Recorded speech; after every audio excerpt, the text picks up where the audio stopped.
Free audio post-production by alphonic.com. Hey guys, and welcome to Magnifique, your favorite podcast for all things historical, factually accurate, encyclopedia-driven, kind of all-knowing fashion podcast. I'm your host, Gabrielle Portion-Gonzalez, and today we talk about a Midwest city that once ruled them all.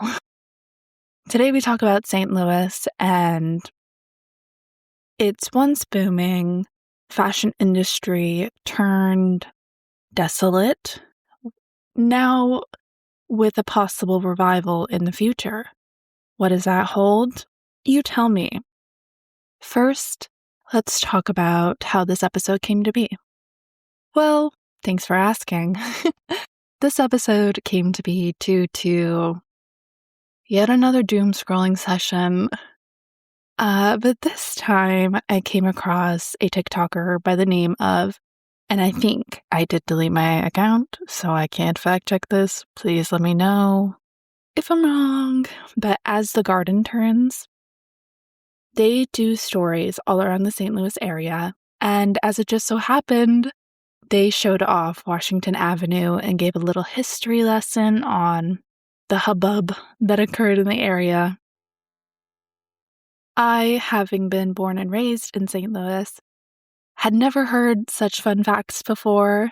Thus, I've spent the last 2 months researching this topic, really immersing myself in the history, economics, and future potential of the city.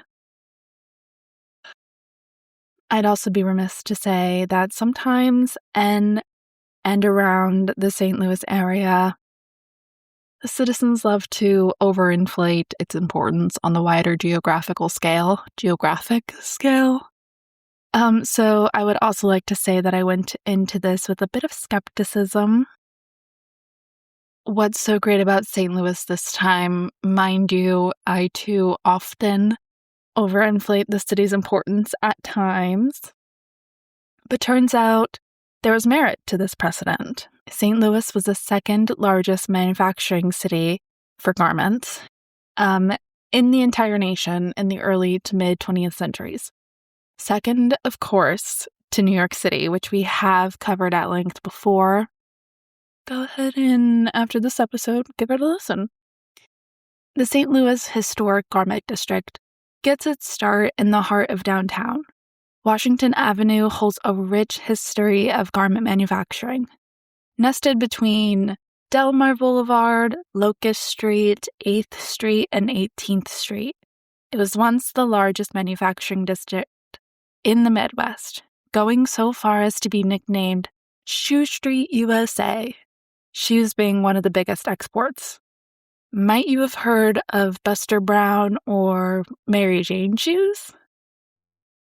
To describe the area a little deeper, and in a romanticized way, to be frank, the buildings are architecturally akin to those of the Chicago School of Architecture style. Massive spaces designed as warehouses and an egregious overuse of terracotta accents. Similar to an underappreciated version of New York City's Soho area. Large, unkept, and industrial warehouses.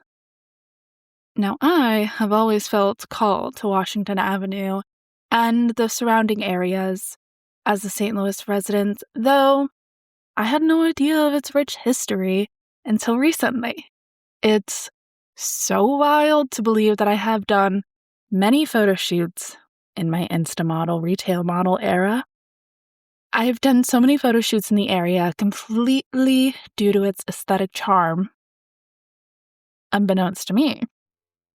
But I also like to read into things, so I like to think that I was called to the area on purpose, and perhaps this all builds up into something larger, like perhaps my life purpose that, my Saturn return is coming around, and maybe, I'm thinking about my purpose a lot, so...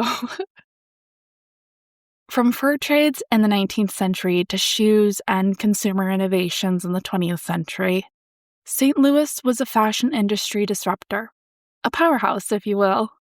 It's said that at its peak, 1 in every 6 Americans were wearing shoes made in St. Louis. By the 1950s, the number of clothing manufacturers present nearly tripled. This was due in part to the innovation and discovery of the Juniors clothing line, a collaborative effort between Irving Sorger and Washington University.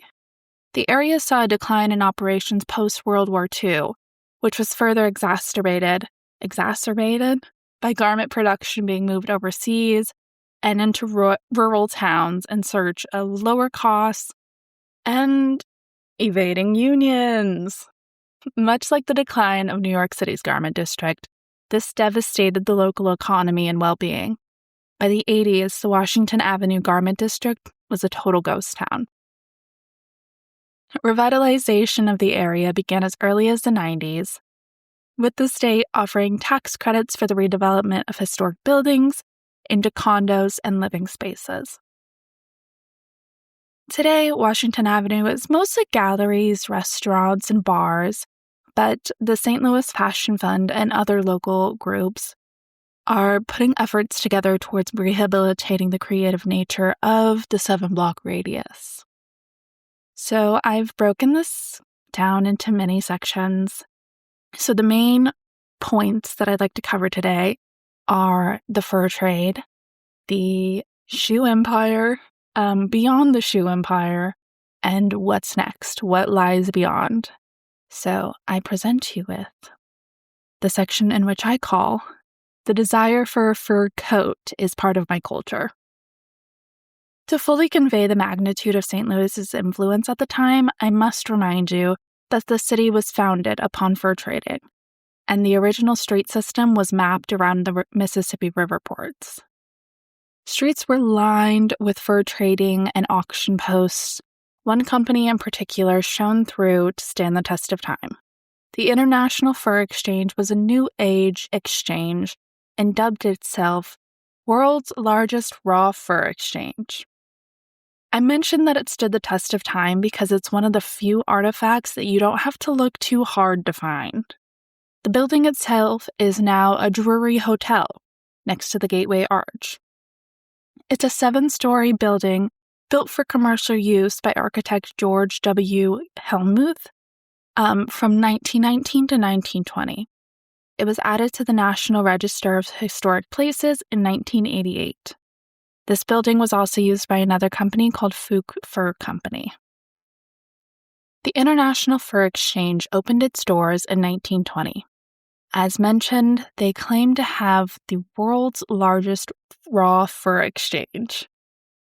In this space, farmers and furriers came to sell fur from all over. Local Missouri farmers selling pelts to get their families through the Depression, Alaskan traders who provided the International Fur Exchange with nearly 80% of the world's seal pelts, most notably from the Pribilof Islands in the Bering Sea. The last fur auction for the IFE, International Fur Exchange, was held in 1956. I briefly mentioned that the Fuchs Fur Company closely related to, but not interchangeable with the International Fur Exchange. Now, I need to preface that I'm going to say Fuchs, F-O-U-K-E. I've looked it up, and every website tells me something different. Fuchs, Fuchs, Fauk. I'm calling it Fuchs. The Fuchs Fur Company. Does that sound like I'm saying the F word? Should I say Fuchs? The Fuchs Fur Company is to thank for the large amount of seal pelts being processed and sold within the city limits. Philip Fuchs of the Fuchs Fur Company secured a government contract that allowed the company to be the sole provider of processing and selling skins of fox and seals from the federally protected herds of the Pribilof Islands in the Bering Sea. Philip von Fuchs,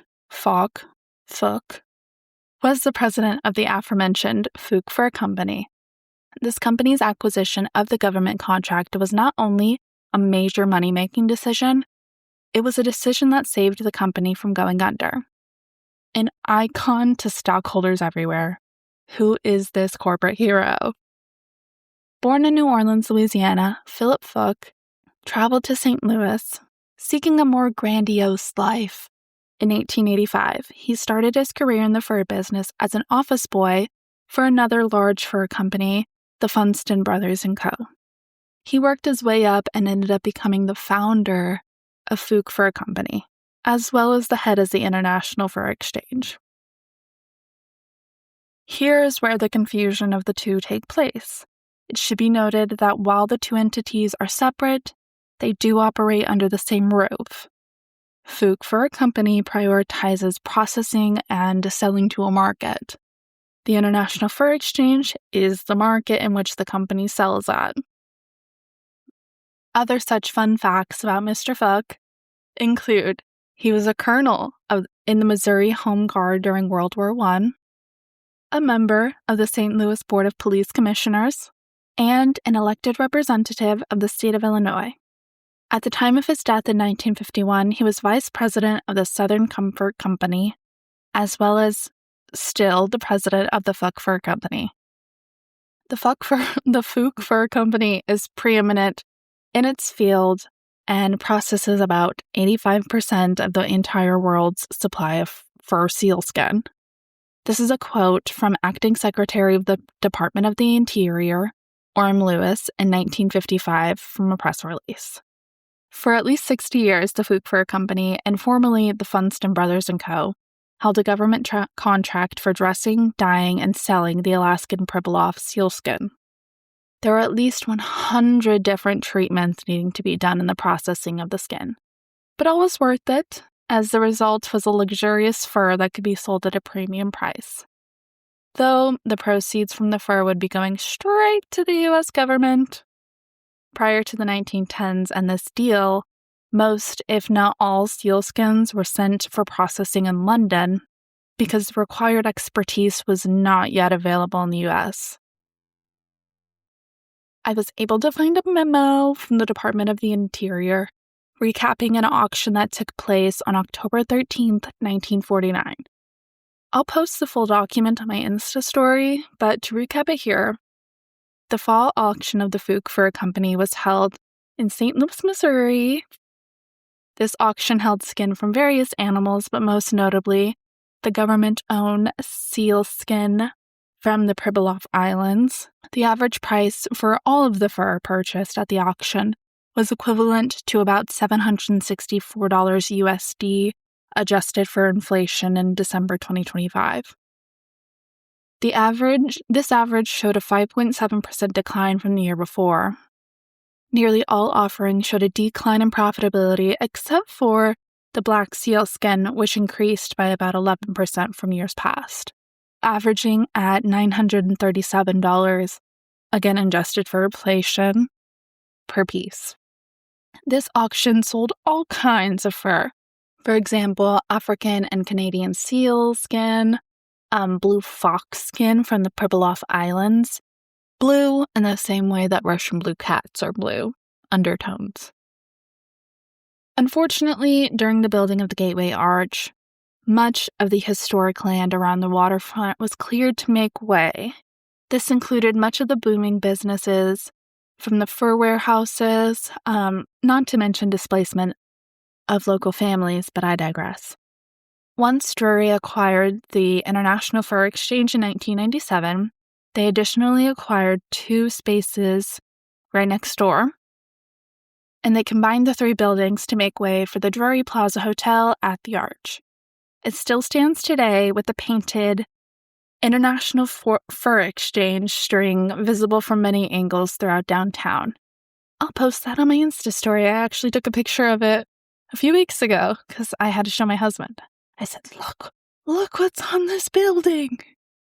PETA's gonna hate me for saying this. Sorry, PETA, arrest me. PETA's gonna hate me for saying this, but I want a fur coat so bad. Especially after doing this research, just all the talk about fur, I said, I need a fur coat. I need a fur coat very bad. But vintage obviously, there's something so luxurious about wearing a fur coat. I've never actually worn a fur coat, but I feel like it would be really luxurious. And you might be asking yourself, Gabrielle, what is so luxurious about wearing a dead animal? Just let me have this. It's expensive. Each coat is completely unique. It's pretentious. It's prestigious. Listen, yes, I want it because it looks slay, but who cares? Honestly, it just has to make sense to me for me to do it. Let their pelts not be wasted.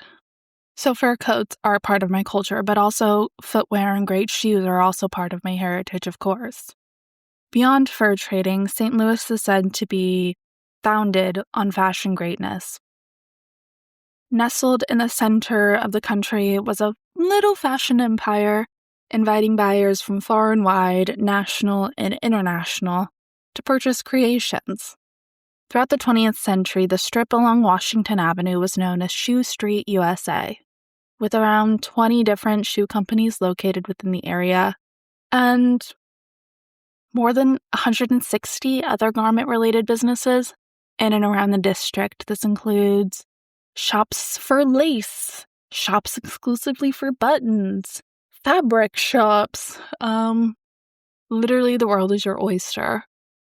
With the expansion of the railroad came better transit between Missouri and Illinois, laying the groundwork for the eventual 1904 World's Fair. Local business owners took the fair as the opportunity to promote themselves, and as luck would have it, Brown Shoe Company acquired the license to use Buster Brown's comic strips character's likeness in their advertisements.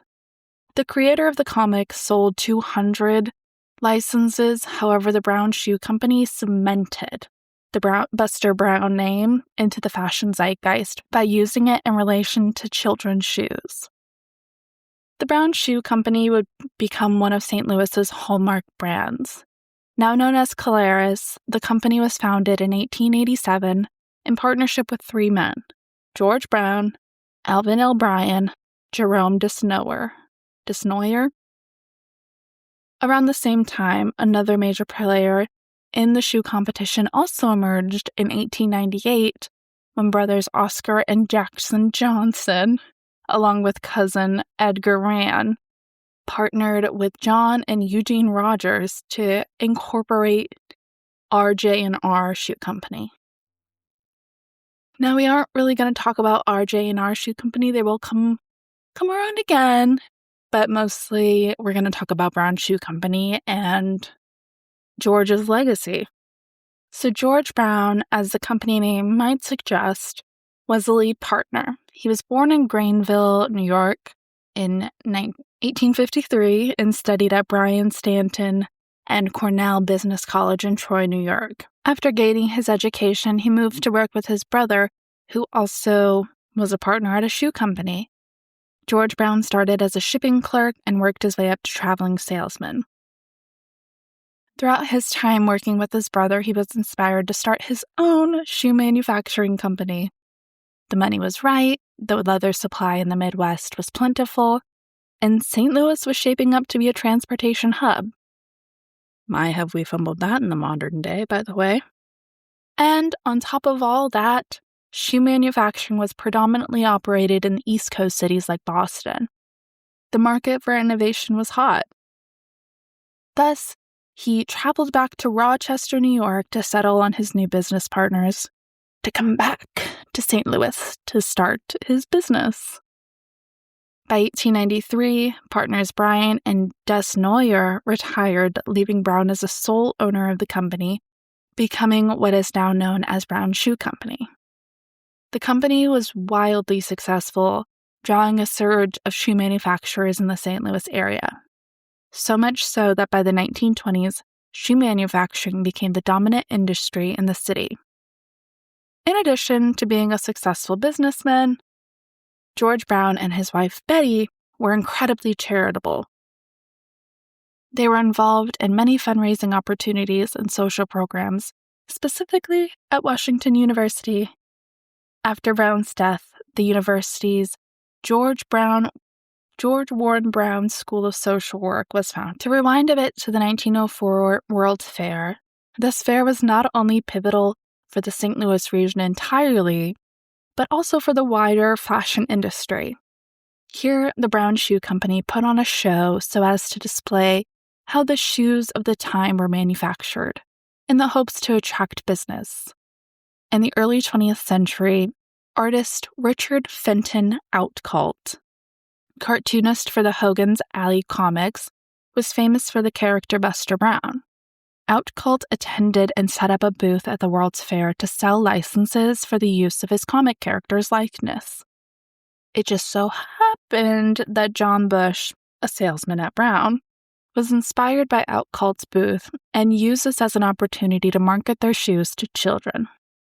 Bush paid Outcault $200 to use the Buster Brown character, as well as Buster's comic girlfriend, Mary Jane. Ring a bell? I hope it does. We're going to talk about her in a second. Soon, Buster and his dog Tig were on the packaging of the Brown Shoe Company, and Brown began touring his products around the country, using little people such as Richard Barker to play Buster in the live tours across theaters and department stores, along with the real dog from 1904 until 1930. The comic itself was created in 1902 by Richard Fenton Outcault in New York for the New York Herald. Buster Brown was characterized as being disturbingly pretty, a city-dwelling boy known for his wealthy parents and love for practical jokes, such as breaking windows with slingshots and cross-dressing, swapping clothes with other children, girls. When they say disturbingly pretty, disturbingly. Just disturbing. I looked him up and I saw a jingle for the company. If I can play it, I'll play it here. But creepy looking boy. Creepy. Sorry. He was also accompanied by his girlfriend Mary Jane, who was based on Outcault's daughter and known for her curly black hair and namesake shoes, as well as his dog Tig. Buster became a cultural icon of the early 20th century. The name Buster was inspired by the popularity of a child vaudeville character, Buster Keaton. Outcault moved away from the New York Herald to work for William Randolph Hearst in 1906. However, legal battles meant the New York Herald could continue its own version of the strip, while Outcault ran his version. The New York Herald ran theirs until 1911. Outcault ran with his until 1923. So we know who won. Let's talk about Mary Jane and the Mary Jane shoe. My, oh my, are they darling. Characteristics of which are a bar-shaped strapped shoe, similar to that of a doll shoe, with a strap almost in the center at what's called, I had to look this up, the instep. The classic Mary Jane shoe was made for children. Their leather, rounded toe, low-heeled shoe with a strap fastened with an embellishment like a buckle or a button. It should be noted that in adult fashion, Mary Jane shoes are popular in Lolita or coquette fashion. Now, I personally love a Mary Jane shoe. I have ballet flats and loafers, and I wear them more than any other shoe in my closet at this current time.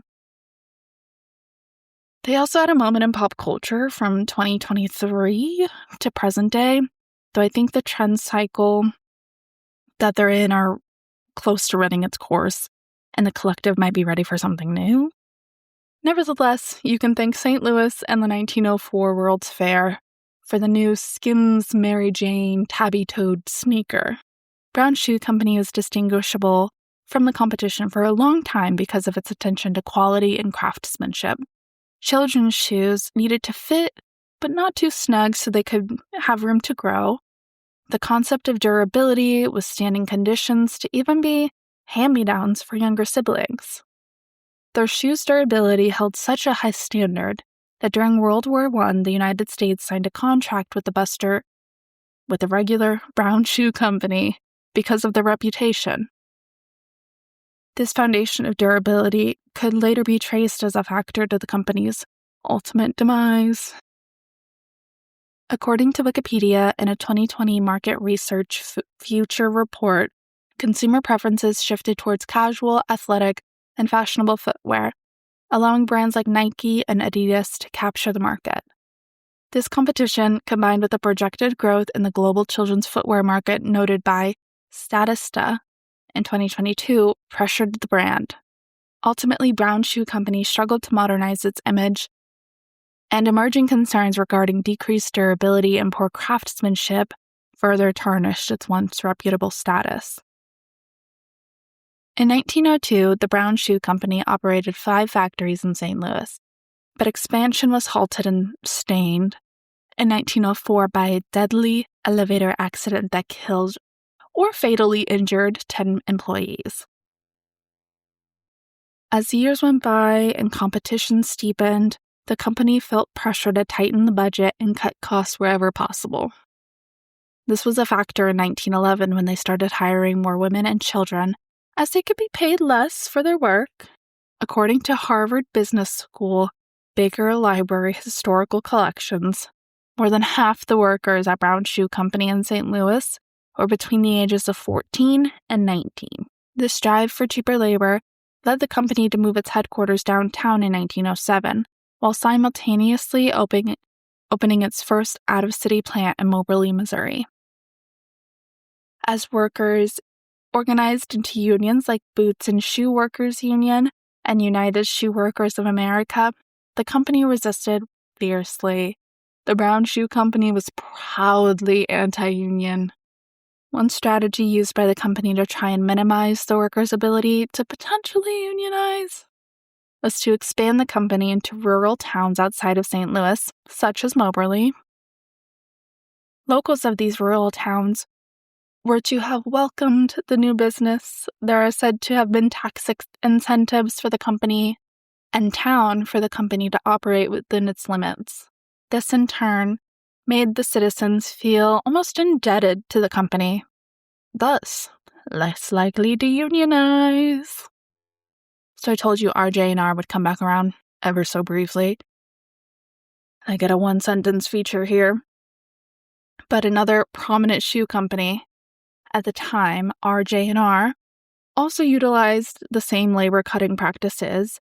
A 1907 National Child Labor Law Committee report cited RJ&R as a top offender for its use of unskilled labor, including women and children. That's all we get to hear on them. So back to Brown Shoe Company. To avoid unionization, they moved operations to smaller towns like Cape Girardeau, Herman, and Jerseyville. Ultimately, post-war antitrust litigations, foreign competition, and the late 1960 wave of plastic shoes from Asia decimated the local industry's profits. Another pain point in the Brown Shoe Company's history is the adjustments made in the 1920s to accommodate the changing women's fashion staples. At the time, women typically wore high-top shoes under their dresses. But as fashion became a bit more risque and free, the desire for new shoes were apparent, leaving Brown with more than enough unsellable high-top shoes.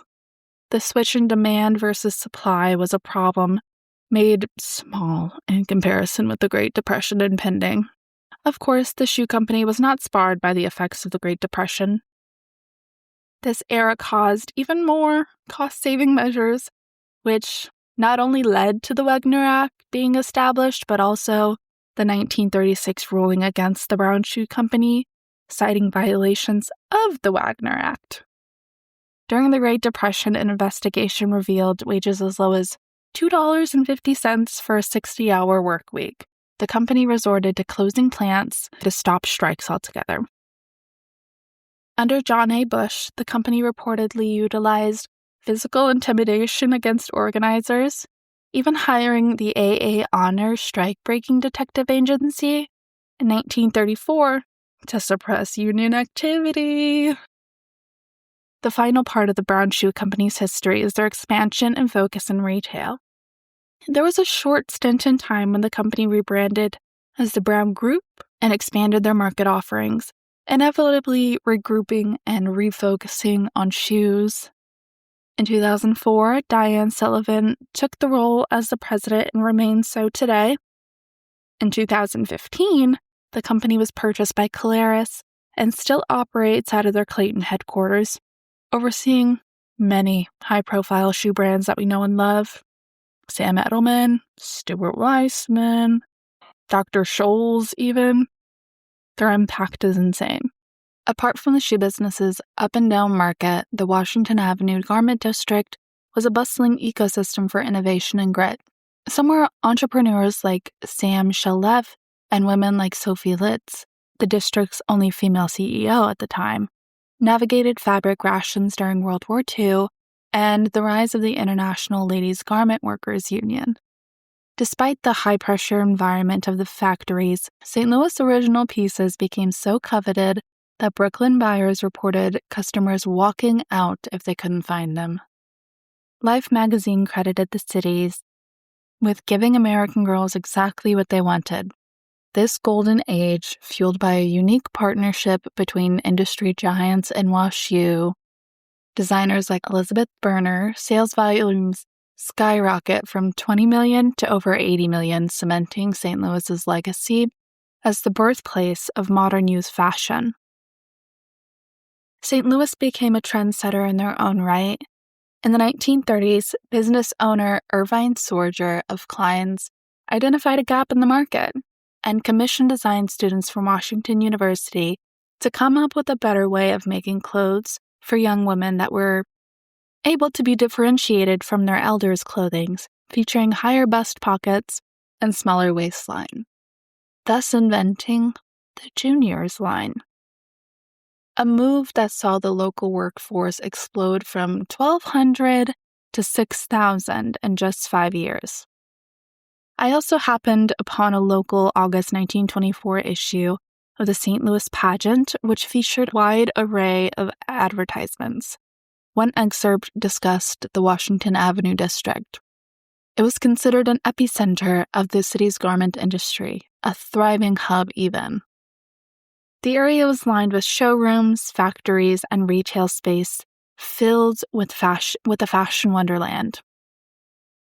It remained that New York and Chicago still dominated in fashion in their own right, but St. Louis was a niche fashion powerhouse. Popular businesses that advertised in the magazine included Billiken Shoes for Children, Forest Made Frocks, Maquette Cloak and Suit Company. This issue of the St. Louis Fashion Pageant is a testament of times and looks into the culture of 1924.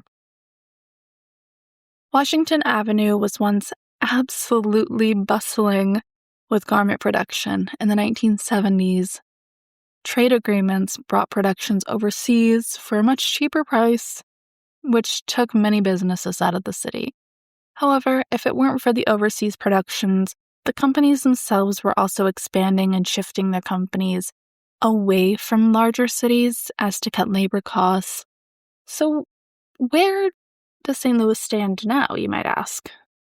Well, in efforts to try and revitalize what's left of the spirit of the Washington Avenue mini garment metropolis, the St. Louis Fashion Fund was established to support local fashion entrepreneurs and the district. The fund hosts fashion shows, speaking events, and many more opportunities for local creatives to shine. Founded in 2014, the fund is a nonprofit organization with an executive team made up of fellow local fashion enthusiasts.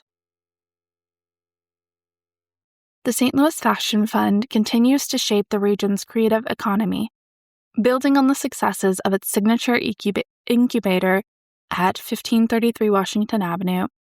After graduating 2 cohorts of 12 designers, supported by intensive mentorships from national industry leaders and business experts, the fund's impact is visible in local markets today. Notable alumni like Emily Koplar of Somersault, Audra Noyes of Audra, and Lisa Hugh of Lux and Nix. They're currently scaling their brands within the city, while 4 former residents have secured prestigious Arch grants. Beyond launching professional labels, the St. Louis Fashion Fund remains committed to the next generation through what they call creative process, networking events, workshops, and youth camps. Additionally, the Speaking of Fashion series, held in partnership with Washington University, has brought global icons such as Derek Blasberg, Dapper Dan, and Diane von Furstenberg to the city. They just recently featured Wes Gordon, creative director of Carolina Herrera. I was able to attend this event, and wow, what a treat. I love feeling so inspired to create, and even though I got lost on the WashU campus, I've been there a handful of times and I get lost every single time. I'd get lost 10 times over if it means I can attend more impactful fashion events in the city. As it enters its next stage of growth, the St. Louis Fashion Funds continue to make good on their mission to offer expanded programming that serves the broader local design and creative communities. Speaking of tangible architectural revitalization, in 2018 and 2019, through the Placemaking Initiative, led by BJH Advisors and Francis Kaufman Architects, was a major first step in figuring out how to bring back soul to the city's former fashion hub. By collaborating with local officials, stakeholders, and the Fashion Fund, the team analyzed the economics of urban fashion centers across the country to see what worked elsewhere. This data made it clear that while the district needed significant infrastructure upgrades, the real key to success was preserving the historic charm. Building on that vision, and over $6 billion in total downtown investments, the St. Louis Development Corporation and Downtown STL Inc. have since launched a bold redevelopment efforts to turn these blocks into a modern home for creative industries. A new planning team, including Martinez and Johnson, BJH, and Tao and Lee, is now working to leverage the district's rich history, particularly Washington Avenue's reputation as one of America's great streets. At the heart of it all, the St. Louis Fashion Fund takes the lead by establishing a business incubator, education centers, and manufacturing hubs. By blending these new professional resources with the district's classic identities, city leaders are well on their way to believe that they could be restoring St. Louis as an international center of fashion. Now, I was able to find some St. Louis fashion stylists and bloggers that I kind of wanted to highlight. You can find Brandon Vaughn along Cherokee Street. He specializes in special events attire, mostly proms and weddings, though he recently launched the Westgate Collection, which is a streetwear-inspired capsule collection with nods to the gateway to the West. Vaughn is also known for his collaboration with Beyoncé during her St. Louis stop of the Renaissance tour, even being able to double back and design outfits for her Vegas shows. I'll leave a link in my bibliography to Brandon Vaughn's website where he highlights the process of designing for and with Beyoncé. That's so insane. But Cherokee Street is a current fashion hotspot in the city. It acts as a streetwear hub lined with vintage shops, tailors, custom designers, and general retail space. Restyled by Izzy is just one of the shops along Cherokee Street. Restyled by Izzy is a curated vintage shop ranging from dresses to jewelry, focused on ethical and sustainable practices. Now, in order to truly nurture the St. Louis fashion industry back to good health, we must first satisfy a few requirements. I was able to connect with Dwight Walker of Brainchild, an events company that specializes in connecting those in the fashion space and also serves on the board of directors for the Fashion Fund. Here's what he had to say about what the city is currently, quote-unquote, lacking in terms of making a national comeback. He says, St. Louis fashion needs to be defined, especially when you refer to the word brand. What is a brand in the fashion industry? Realize that there are more creatives involved in fashion design, and not just the designers themselves. In the early fashion era, you had designers, tailors, manufacturers, buyers, and retailers. Everyone was considered as one industry. It was all connected, and there were steps. Funding is needed for creating a successful fashion brand. The garment boom had affordable ways of creating. Work studios, materials, labor, support is needed. And I could not agree with him more. The best way to uplift the fashion industry is to foster a creative effort with the creatives in space. Supporting creatives at varying levels of expertise is vital to grow and maintain momentum. Dwight is also involved in a variety of fashion initiatives, including Muse, the Style Course, which is a collaboration between a designer and a chef to create a multi-course meal inspired by a fashion collection, and Gent Fashion Week in October. Gent is in its 11th year. Typically, they showcase and redefine men's fashion, though this year they will be taking on the task of showcasing women's wear as well.